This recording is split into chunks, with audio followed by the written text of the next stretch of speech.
राजा रानी ड्रामे की अगली किस्त काफ़ी इंटरेस्टिंग होने वाली है। जैसा कि टीज़र में आपने देखा कि राजा ज़ावियार पर गोली चलाएगा, क्योंकि वापस आने के बाद वो रानी को ज़ावियार की दुल्हन बने देख बर्दाश्त नहीं कर पाता। ये तो शाहिद साहब ही थे जिन्होंने राजा के सामने हाथ जोड़े कि बाहर मेहमान बैठे हैं, इस वक्त मेरे घर में तमाशा मत लगाओ। और राजा चुप करके वहाँ से चला जाता है कि मैं फ़ोन पर बात करूँगा।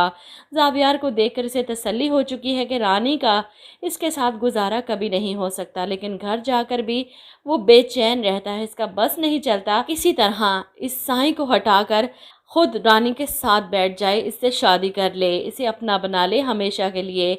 इतने सालों बाद वो किस खुशी से वापस आया था, यहाँ पर आकर वो सारी खुशी बेमौल हो गई, लेकिन वो इतनी आसानी से पीछे हटने वाला नहीं।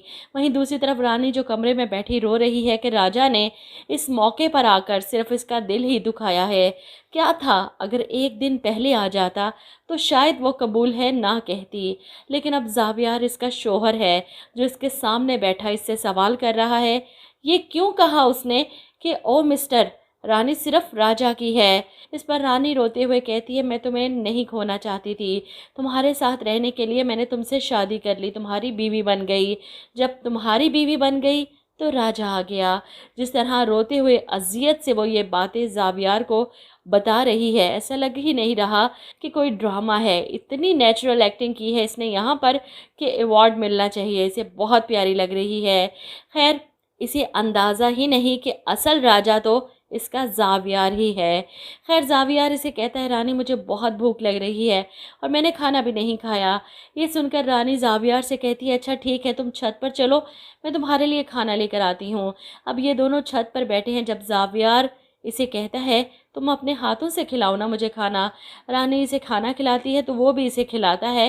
तुमने भी तो कुछ नहीं खाया, तुम्हें भी भूख लग रही होगी। रानी का पेट तो इसके आंसुओं ने भर दिया। जितना वो रोई है राजा को देखकर, इतना तो कभी इसे याद करके नहीं रोई। खैर, ज़ावियार खाना खाकर सो जाता है और रानी जो राजा के फ़ोन के इंतज़ार में जाग रही है, राजा इसे फ़ोन करके कहता है, तुम सिर्फ मेरी हो, ख़त्म करो इस नाम की शादी को, और अगर तुमने ऐसा ना किया तो ये साईं मरेगा मेरे हाथों। ये सुनकर रानी फ़ौरन फ़ोन बंद कर देती है, लेकिन परेशानी में सो जाती है और ख्वाब में राजा को देखती है कि वो इसके पास आया है बात करने के लिए। ये जो तेरी एक दिन की शादी हुई है ना, कोई फ़र्क नहीं पड़ता, हज़ारों शादियां टूट जाती हैं इस मुल्क में। ये सुनकर रानी रोते हुए जवाब देती हैं, जिस देश से तू आया है ना, वहाँ तलाक़ें आसान होती होंगी।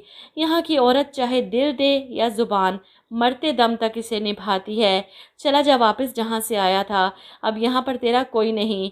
राजा उठकर जाने लगता है, पलट कर देखता है जब ज़ावियार ने रानी का हाथ पकड़ रखा है और राजा इस पर फायर कर देगा कि छोड़ मेरी रानी का हाथ। और फायर की आवाज़ से ही रानी हड़बड़ा कर उठकर बैठ जाती है। ये ख्वाब था, लेकिन इस कदर हकीकत क्यों लग रही थी? कहीं राजा इसे हासिल करने के लिए ज़ावियार को कोई नुकसान ना पहुंचा दे, और इसी वजह से वो खुद राजा से मिलने जाएगी ताकि इससे बात करे कि अब कुछ नहीं हो सकता। ज़ावियार, मेरी जिम्मेदारी है, इतने लोगों के बीच में बैठकर मैंने इसे कबूल किया है और मैं अब अपनी जिम्मेदारी से पीछे नहीं हटने वाली।